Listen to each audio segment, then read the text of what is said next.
अस्सलाम वालेकुम जी। मैं हूं आपका मेज़बान ज़ोहेब काज़मी और आप देख रहे हैं प्रोग्राम रिपोर्टर ऑनलाइन। आज मेरे साथ मौजूद हैं खातून रिपोर्टर नवीन अली, जिनका ताल्लुक़ एक बड़े न्यूज़ चैनल से है और काफ़ी अरसे से ये भी रिपोर्टिंग कर रही हैं। इनको बुलाने का मकसद ये था कि आजकल जो वीडियो वायरल हो रही हैं, काफ़ी ज़्यादा ख़वातीन को हरासा करने की वीडियो वायरल हो रही है, ख़ास तौर पे आयशा इकराम, जिनके साथ एक नाखुशगवार वाक़या पेश आया मीनार पाकिस्तान में। उसका कसूरवार सिक्योरिटी थी, इंतज़ामिया था, या वो खुद थी या मिसमैनेजमेंट थी, इस पर हम आज बात करेंगे। इनको बुलाने का मकसद सिर्फ ये था। नवीन के आप सबसे पहले आपको वेलकम। आप मुझे ये बताएं कि ये वाक़या रुनुमा हुआ, इसका आप क्या समझती हैं कि कसूरवार कौन था? आप ख़ुद भी अपनी ज़िंदगी में काफ़ी ज़्यादा जलसे जुलूस और ऐसे वाक़यात या ऐसे जो जगह पे जा चुकी हैं जहाँ पे काफ़ी ज़्यादा क्राउड होता है, तो आप उसको कैसे मैनेज करती हैं? और क्या आपको लगता है ऐसा कि ये एक फ़ीमेल जो थी उनकी अपनी गलती है? देखिए, ये बात आपको और मुझे हम सबको पता है कि हम लोग एक फ्रस्ट्रेटेड सोसाइटी का हिस्सा हैं। अपने दुपट्टे की हिफाजत करना, अपने कमीज़ की हिफाजत करना, ये हमारी अपनी ज़िम्मेदारी होती है। और अगर हम लोग ये खुद नहीं ना करेंगे तो कोई बाहर का बंदा नहीं आएगा कि वो आके हमें दुपट्टा दे या हमारी कमीज़ की हिफाजत करे, हमारे बालों की हिफाजत करे, हमारी हिफाजत करे। हमें ये काम खुद करना पड़ेगा, क्योंकि ये हम लोग जानते हैं कि हम लोग जिस सोसाइटी का हिस्सा हैं, यहाँ पर सिर्फ एक हाथ पड़ने की देर है। आपको बचाने कोई नहीं आएगा, बल्कि आपको कसूरवार ठहराने के लिए लोग आएंगे। अब जो आयशा इकराम का केस है, पहले तो मैं आपको अपनी बताऊँ ना कि अगर मैं जलसों वगैरह में जाती हूँ, मैं सांगला इलेक जलसे में गई, वहाँ पे ऐसे बैकवर्ड लोग थे कि मैं उनको देख के हैरान हो गई। मैं वहाँ से जब उतरी हूँ तो मैंने देखा कि सब लोग ऐसे मेरी तरफ भाग रहे हैं कि जैसे पता नहीं क्या हो गया, या उन्होंने खातून कभी ज़िंदगी में देखी ही नहीं है। अब सब लोग बुरे नहीं होते, सब मर्द बुरे नहीं होते। मेरी ही फील्ड के अपने बंदे मेरे इर्द गिर्द ऐसे थे जैसे मुझे पूरा प्रोटेक्ट कर रहे हैं। उसके बावजूद भी उस जलसे में जितना क्राउड था, कोई मेरा दुपट्टा खींच रहा है, कोई मेरी कमीज़ खींच रहा है, कोई कुछ कर रहा है, लेकिन वहाँ मैंने अपने आप को बचाया, अपने आप को प्रोटेक्ट किया। ठीक है। अब जो आयशा इकराम का केस है, ये कुछ ऐसा केस है कि जब पता है कि यहाँ पर इस किस्म का क्राउड है, यहाँ पर इस किस्म के बदमाश सिर्फ लोग हैं, बदतमीज़ लोग हैं, उनको तमीज़ ही नहीं है। ठीक है, वो मेरा ख्याल से बमुश्किल अपनी माओं की भी इज्जत करते होंगे, उनको नहीं पता होगा। ऐसे क्राउड में आप घुसे हैं और आप लोगों के साथ सेल्फियाँ बनवाएं और आप फील करें कि आप एक सेलिब्रिटी हैं, तो फिर ज़्यादा गलती आपकी है। अच्छा, नवीन, एक वीडियो वायरल हुई जिसमें बाकायदा तौर पर वो पेशेंट को बता रही हैं अपने प्रोग्राम के बारे में। 13 अगस्त की एक वीडियो वायरल हुई जिसमें अपने इंटरव्यू में बता रही हैं कि हम कल जो है वो मीनार पाकिस्तान जाएंगी और हम एक बड़ा जो है ये कुछ करने जा रहे हैं जो सब लोगों को पसंद आएगा। और उन्होंने अपने फ़ैन्स को, जो टिकटॉक ख़ास तौर पे जो ऐप इस्तेमाल की जा रही है, उसके अपने फ़ैन्स जो हैं उनको इनवाइट किया गया कि आप यहाँ पर आएँ, आपसे मुलाकात होगी। और ये यहाँ तक भी कहा गया कि वो किसी से भी करती रही अपने फैंस को। तो आपको नहीं लगता कि खातून को ऐसे मजमे में जाना मिसमैनेजमेंट नहीं बल्कि उनकी अपनी गलती है? देखिए, शोहरत की तलब करना भी ना एक बीमारी है कि आपके दिमाग में एक ऐसा फतूर पैदा हो जाता है कि उसको लगता है कि यार मैं बहुत ज़्यादा फेमस हूँ, या मैं अपने साथ जब सेल्फियाँ बनवाऊँगी तो मैं बहुत अच्छी लगूँगी, ब्ला ब्ला ब्ला ब्ला। ये भी एक बीमारी का नाम है जो आयशा इकराम के साथ है। ठीक है। जब आयशा इकराम वहाँ पे गई, उन्होंने हाथ हिलाती रहीं, फिर फ्लाइंग किसेस भी करती रहीं, ऐसी वीडियोस हमारे सामने आई हैं। ये हम लोग आंखों देखी बात कर रहे हैं क्योंकि हमारे पास प्रूफ्स हैं। आयशा इकराम हाथ हिलाती रही हैं, फ्लाइंग किसेस करती रही हैं, उसके अलावा लोगों को बुलावा देती रही हैं। लोगों को आप बुलावा ना भी दें, उन्होंने आपके पास आ ही जाना है। लेकिन जब आप बुलावा देंगी तो जहाँ 50 लोगों ने आपके पास आना है, वहाँ 400-500 मजमा लोगों का आपके पास आएगा, जो कि हुआ। अब जितनी गलती उस दिन उन लोगों की थी, उतनी ही गलती आयशा की भी थी। ये बात है। तो इसके बाद अगर बात की जाए आयशा इकराम की वीडियोस के बाद बाकी भी वीडियोस वायरल होना शुरू हुई, जिसमें आप देख सकते हैं कि एक ऑटो पर जो लड़का है उसने बहुत नाजेबा हरकत की है खातून के साथ, और ख़वातीन की इस तरह की एक से दो वीडियोस मज़ीद वायरल हुई। तो आप क्या समझती हैं कि 14 अगस्त वाले दिन पुलिस जो है छुट्टियां कैंसिल करके, इंतज़ामिया और जो लॉ एंड ऑर्डर के इदारे हैं वो छुट्टियां कैंसिल करके स्पेशल ड्यूटीज़ लगाते हैं, उनकी ज़िम्मेदारी बनती थी कि वो ऐसे क्राउड को हैंडल करें, या पुलिस की तरफ से जो है वो खुली छुट्टी थी ऐसे लोगों को, ऐसे उबाश लड़कों को, या जो ऐसे दरिंदा सिर्फ लोग हैं? मैं तो इनको इंसान ही नहीं कह सकते, क्योंकि एक इंसानियत का तकाजा है कि वो एक अखलाक के दायरे में रहकर जो है वो अपनी खुशी सेलिब्रेट करे।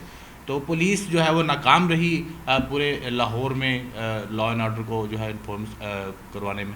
देखिए जी, एक बात तो ज़ुहैब बिल्कुल साफ़ है कि पुलिस चाहे तो कुछ भी रुकवा सकती है, लेकिन अगर पुलिस एक्शन लेती ही नहीं है, यहाँ पर हमारे यहाँ पे बदकिस्मती हमारी ये है कि पुलिस वालों की छुट्टियाँ कैंसिल करा के उन्हें ड्यूटीज़ पर लगाया जाता है। लेकिन प्रॉब्लम ये है कि कोई भी एहलकार अपनी ड्यूटी अंजाम नहीं दे रहा होता। 1 लाख से ज़्यादा पुलिस एहलकार थे जो कि उस दिन ड्यूटी पे मौजूद थे, और अगर वो ड्यूटी पे थे तो सिर्फ इतना ही बताएं कि गैर इखलाकी हरकतें करने वाले कितने उन्होंने बंदे गिरफ्तार किए हैं। शायद कोई भी नहीं। ये जो अब वीडियोस हमारे सामने आ रही हैं, इसको क्राइम की दुनिया में बोलते हैं क्राइम वेव। जब एक बड़ा हादसा आपके पास सामने आता है ना, तो उसके बाद एक क्राइम वेव आती है जिसमें आपको छोटी छोटी वीडियोस सामने आती है। वो छोटी वीडियोस कैसे सामने आती हैं? जब एक बड़ा हादसा टीवी पे ऑनर हो गया है तो छोटे छोटे आम लोगों ने जितनी अपने मोबाइलों से वीडियोस बनाई होती हैं वो सोशल मीडिया पे शेयर करना शुरू कर देते हैं, जो कि क्राइम वेव की सूरत में लोगों के सामने आ जाती हैं। अब प्रॉब्लम ये है कि ये कोई पहली दफ़ा नहीं हो रहा है, इसको हाइप पहली दफ़ा मिली है। रूटीन में बहुत सारे वाक़यात होते हैं, कुछ वाक़यात की रिपोर्ट हो जाती है, कुछ लोग पकड़े जाते हैं, कुछ लोगों की वीडियोस बन जाती हैं, कुछ फ़रार हो जाते हैं, और कुछ ऐसे भी होते हैं जो करके चले जाते हैं। ना उन बच्चियों की बोलने की ज़रूरत होती है, ना वो चीज़ें सामने आती हैं और वो दब जाती हैं। अब ये जितने वाक़यात हैं ये अहम शाहराहों के वाक़यात हैं। मीनार पाकिस्तान, लिबर्टी राउंड अबाउट के ऊपर इतना क्राउड इकट्ठा हुआ था। ज़िले इंतज़ामिया ने उस दिन फायरवर्क कैंसिल कर दिया सिर्फ इस वजह से क्योंकि कोरोना था। जब कोरोना की वजह से फायरवर्क आप कैंसिल कर सकते हैं तो क्या वहाँ पे मजमा इकट्ठा करने से क्या उसको नहीं रोक सकते? अच्छा नवीन, इसके बाद जो स्टेप्स लिए गए हैं पुलिस की तरफ से, अब उनकी जानब आएंगे। पुलिस ने 4 बड़े पुलिस ऑफिसर्स के साथ कुछ सिपाही जो हैं उनको भी मुअत्तल किया। फिर उसके बाद गिरफ्तारियां अमल में लाई गई, जिसमें एक बुज़ुर्ग को भी 85 साल बुज़ुर्ग को भी गिरफ़्तार किया गया, जिसको माजरत के साथ बाद में पुलिस ने रिहा करने के बाद उस सिपाही को भी मुअत्तल किया जिसने उसको गिरफ़्तार किया था। गिरफ़्तारी के अमल लाने के बावजूद अब तक जो है कोई ख़ास पेशरफ्त जो है नज़र नहीं है। सिर्फ गिरफ़्तारियाँ जो हैं वो अमल में लाई गई हैं। तकरीबन 126 अफराद को अब तक गिरफ़्तार किया गया है। गिरफ़्तारियाँ काफ़ी हैं या फिर पुलिस को चाहिए? एक और पुलिस की तरफ से स्टेप लिया गया कि पार्क्स में टिकटॉक जो है, अब इंतज़ामिया की तरफ से जो है वो टिकटॉकर्स का दाखिला बंद कर दिया गया है। मैं एक मिसाल दूंगा कि यहाँ पे जैसे बसंत है, बसंत का त्यौहार था पाकिस्तान में, तो डोर जो गैर कानूनी डोर थी उसको ना रोक सके और उन्होंने पाबंदी जो है वो बसंत पर लगा दी। ठीक है, तो त्यौहार रोक दिया गया, ना कि अपनी जो है वो काम करते और उस डोर पे पाबंदी लगाते। देखिए जी, 2-3 अहम सवाल हैं जो एक ही सवाल में आपने एडजस्ट कर दिए हैं। पहली बात ये कि जो पुलिस अफसरान की मुअत्तली हुई, एक अफसर को बचाने के लिए उन्होंने कितने अफसर मुअत्तल कर दिए, क्योंकि सुप्रीम कोर्ट सो मोटो लेने के लिए बिल्कुल तैयार बैठी थी। ठीक है, हम लोग अपनी अदालतों के ऊपर बातें करते हैं, हमारी अदालतें बहुत स्ट्रॉन्ग हैं। हमारी अदालत इससे पहले कि कोई डिसीजन लेती, इन्होंने खुद से ही कुछ अफसरान को मुअत्तल करके मामले को गोलमोल कर दिया और अपनी तरफ से अपनी ज़िम्मेदारी का एहसास दिला दिया। हालांकि जो उस दिन हुआ, अगर इसके ऊपर, इस हरकतों के ऊपर एक अफसर को पकड़ा जाता ना तो सबके खाते खुल जाने थे। लेकिन उस एक अफसर ने ख़ुद को बचाने के लिए बहुत सारे अफसरान को मुअत्तल किया, उनका तबादले किए और अपने आप को ज़िम्मेदार बना दिया। ठीक है, पहली बात तो ये। दूसरी बात ये कि जो एक्शन लिया गया है, ग्राउंड्स के ऊपर लगा दिया गया है कि टिकटॉकर्स बैन है। पहली बात तो ये है कि जनाब, टिकटॉकर्स की आप कैसे पहचान करेंगे? या तो कोई बहुत फेमस टिकटॉकर एंटर हो तो पता लगेगा जनाब ये टिकटॉकर है। अब वो भी अगर अपनी फैमिली के साथ है तो क्या उसको उठा के बाहर निकाल देंगे? इम्पॉसिबल। हमारे ग्राउंड्स के अंदर मुख्तलिफ जगह पे लिखा होता है नो स्मोकिंग। अगर वहाँ पर लिख दिया जाए कि नो हरासमेंट तो क्या ही अच्छा हो जाए। हाँ, पार्क्स के अंदर जगह जगह पे सिक्योरिटी के लोग खड़े होते हैं। मैं खुद जाती हूँ, लॉरेंस में जाती हूँ, वहाँ पे ट्रैक पे होती हूँ, लोग पास से गुजरते गुजरते हुटिंग करके चले जाते हैं। थोड़े आगे जाके सिक्योरिटी वाला खड़ा हुआ है। अगर अपने सिक्योरिटी एहलकारों को आप इतना ट्रेंड कर दें कि इस तरह के लोगों को उठा के ग्राउंड से बाहर फेंका जाए, तो किसी मर्द के बच्चे में इतनी जुर्रत नहीं होगी या उसकी गैरत गवारा नहीं करेगी कि वो दोबारा किसी पार्क में आके किसी लड़की को हूट करे। अच्छा, तो अपनी सिक्योरिटी को ट्रेन अच्छा नवीन, इन वाक़यात की वीडियो वायरल होने के बाद मर्द जो हैं वो काफ़ी ज़्यादा गिल्टी फील करते हैं, ख़ास तौर पे मेरे जैसा एक शख्स, कि क्या लाहौर में सारे मर्द ही ऐसे हैं? मर्दों को एक बहुत नेगेटिव चेहरा जो है वो इमेज जो है वो सामने आया है। लेकिन आपको नहीं लगता कि इस केस में या ऐसे केसेस में जो आयशा इकराम का ख़ास तौर पे केस है, इसमें जो गलती थी वो आयशा इकराम की थी या उसकी टीम की थी, या उसके साथ मुंसलिक एक नाम जो रैम्बो का लड़का है उसका था, कि वो मिस मैनेजमेंट उसने की, ख़ास तौर पर बुलाया गया और ऐसे क्राउड को वहाँ पे इनवाइट किया गया जो बिल्कुल ही तालीम से दूर और दूर दराज के इलाकों, क्योंकि लाहौर में 14 अगस्त पे ऐसे जब इवेंट्स होते हैं तो ज़्यादातर लोग बाहर से आते हैं या लाहौर के सराउंडिंग में जो गांव के लोग हैं वो वहाँ पर आते हैं। मैं ना आपको छोटी सी एक मिसाल देने लगी हूँ। कुछ दिन पहले मैंने एक वाक़या, यही इसी वाक़े को रिपोर्ट इस तरह से किया कि मैं खुद मीनार पाकिस्तान गई। मैंने अपने आप को आयशा इकराम फील किया। मैंने अपने कैमरामैन को कहा कि कैमरा लगा के रखो, हम लोग चलेंगे। हम लोग हाथ हिला, हम लोगों ने हाथ तो नहीं खैर हिलाए, लेकिन मैंने दिखाया कि वाक़या हुआ कैसे। अब मैंने देखा इर्द गिर्द कि ग्राउंड में मुझे उस वक्त कोई बंदा नज़र नहीं आ रहा था। एक शैतान आदमी उठा है, उसने हाथ हिला के लड़कों को, बंदों को, जितनी फैमिलीज बैठी हुई थी उनको इकट्ठा किया। उनको इकट्ठा करके अब आयशा इकराम जो सारी स्टेटमेंट है उसमें कहती हैं कि सिक्योरिटी गार्ड ने उन्हें गेट से एंटर किया, जबकि ऐसा नहीं था। वो उन्होंने गेट फलांग के अंदर वाली साइड पे हुई थी। एज इट इज़ मैंने वही हरकत की और मैं गेट फलांग के मीनार पाकिस्तान के एरिया में चलेगी। उनमें से जो एक लड़का था उसने सारे क्राउड को इकट्ठा किया और वो सारा हजूम मेरे इर्द गिर्द इकट्ठा हो गया। अब उसमें से लोग हूटिंग कर रहे हैं, बदतमीज़ी कर रहे हैं, सब कुछ कर रहे हैं, लेकिन उन सारे मर्दों का कसूर नहीं था। उसमें से उस एक मर्द का कसूर था जो उन लोगों को लेके आया था। दूसरी बात ये कि लाहौर की जो कौम है, मैं चूँकि लाहौरी हूँ, मैं लाहौर में रहती हूँ, मैं बाकी शहरों के बारे में कोई बात राय कायम नहीं कर सकती।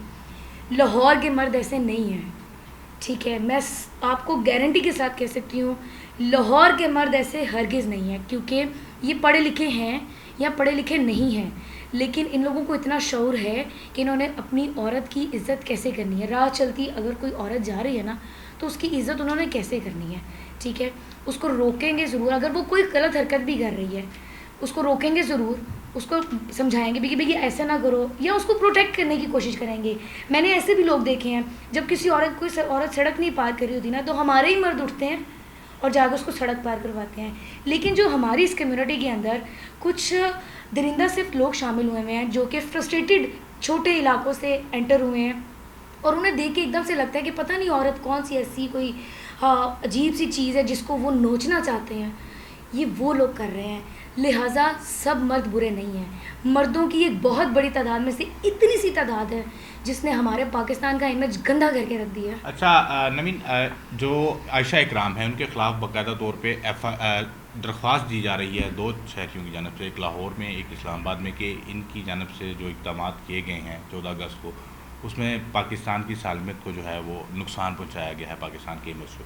तो क्या आप समझती हैं कि उस खातून के ख़िलाफ़ मुकदमा होना चाहिए? 100% होना चाहिए, 100% होना चाहिए। उसकी सबसे अहम वजह यह है कि अगर मर्द हरास करता है किसी औरत को तो उसके ख़िलाफ़ तो आप फांसी तक चले जाते हैं, उसके ख़िलाफ़ तो आप एक हद से भी आगे निकल जाते हैं। लेकिन जब यही हरकत एक औरत करती है तो क्यों आप उसके ख़िलाफ़ एक्शन नहीं लेते हैं? बाहर की दुनिया इसी वजह से तरक्की तक पहुंच गई है, उन्होंने तरक्की कर ली है क्योंकि वहाँ पे मर्द और औरत को बराबर रखा जाता है। यहाँ पर हम लोगों ने औरत को हकूक़ देने के चक्कर में मर्दों को दबा के रख दिया है। मैं ये नहीं कह रही हूँ कि सब मर्द ठीक हैं या सब औरतें बुरी हैं, ऐसा नहीं है। औरतों की बहुत माइनर तादाद है, जिसका भी कसूर हो, चाहे वो मर्द है चाहे वो औरत है, सज़ा होनी चाहिए। अच्छा नवीन, आखिर में बात करेंगे कानून की और सज़ा की। क्या आप समझती हैं कि पाकिस्तान में ऐसे वाक़यात पहले भी काफ़ी दफ़ा होते रहे हैं? हाईलाइट्स तो आप एक वाक़या हाईलाइट हुआ, इसके अलावा भी बेशतर वीडियोस जो है वायरल हुई। इसके आज से 2 साल कबल लिबर्टी जो है राउंड अबाउट मेन बुलवर्ड पे 14 अगस्त की रात को एक बहुत बेहुदा वीडियो जो है वो वायरल हुई थी, जिसमें लड़के ने बहुत नाजेबा हरकत की, बाकायदा एक फैमिली के साथ जो बाइक पर जा रहे थे। उसके ख़िलाफ़ भी कोई एक्शन नहीं लिया गया, उसको ना गिरफ़्तार किया गया। अगर गिरफ़्तारी अमल में लाई भी गई तो उसको सज़ा नहीं मिली। आप क्या समझती हैं कि सज़ा ना होने के बायस ये वाक़यात जो हैं दोबारा हुए? 100% सज़ा ना होने की वजह से हो रहे हैं। देखिए, हम लोगों के पास इतने अनगिनत वाक़यात हैं, रूह कांप जाती है। आप तो सुन सुन के आप आदी हो चुके हैं। अब प्रॉब्लम ये है कि अब एक बंदा मरता है ना तो हमें फ़र्क नहीं पड़ता और ना एक्शन होता है। जब तक 10 बंदे नहीं ना मरते तब तक एक्शन नहीं होता है। अब सज़ाओं का वक्त आ चुका है। खान साहब ने, हमारे वज़ीर आज़म ने गारंटी दिलवाई थी कि मर्दों को अब सख्त सज़ाएँ मिलेंगी, ठीक है। जो ख़वातीन हरास कर रही हैं उनको सख्त सज़ाएँ दी जाएंगी। अदालतें सज़ाएं दे रही हैं, लेकिन अगर सज़ाएं इबरतनाक हो जाएं, अगर सज़ाएं चौकों में खड़े होकर देनी शुरू हो जाएं, तो यकीन माने जो हमारे बच्चे अब पैदा हो रहे हैं, जो हमारे नए बच्चे हैं, वो डरेंगे नहीं, उनको समझ लग जाएगी, वो आगाह हो जाएंगे कि उन्होंने चाह के भी कोई जुर्म नहीं करना है। क्यों? क्योंकि पॉजिटिव बच्चे भी पैदा हो रहे हैं, नेगेटिव बच्चे भी पैदा हो रहे हैं। तो सज़ाएं देनी अब बहुत ज़रूरत है और सज़ाएं इबरतनाक होनी चाहिए। जी बिल्कुल, बहुत बहुत शुक्रिया नवीन आपका टाइम देने का। जी बिल्कुल, आज की गुफ्तगू में ये बात जो है इस एक लाइन पे ख़त्म होती है कि सज़ा का जो सिलसिला है वो बनाना पड़ेगा। जो लोग, चाहे वो मर्द है चाहे ख़ातून है, अगर वो अपने माशरे में, पाकिस्तान में रहते हुए अपने कानून पर अमल नहीं करते, गैर अखलाकी हरकतें करते हैं या ऐसे काम करते हैं जिसकी वजह से पाकिस्तान की इमेज को फ़र्क पड़े, औरत ज़ात पर या मर्द ज़ात पर उंगली उठे, तो उनके ख़िलाफ़ कार्रवाई होनी चाहिए और उनको बाकायदा तौर पर इबरतनाक सज़ा मिलनी चाहिए। तब ही ऐसे वाक़यात की रोकथाम हो सकेगी, ना कि पुलिस को मुअत्तल किया जाए, चंद ऑफिसर को तब्दील किया जाए, क्योंकि मुअत्तली सरकारी मुलाजमत में कोई बड़ी बात नहीं। आप देख रहे थे प्रोग्राम रिपोर्टर ऑनलाइन। अगली एपिसोड तक के लिए इजाज़त दीजिए। अल्लाह हाफ़िज़।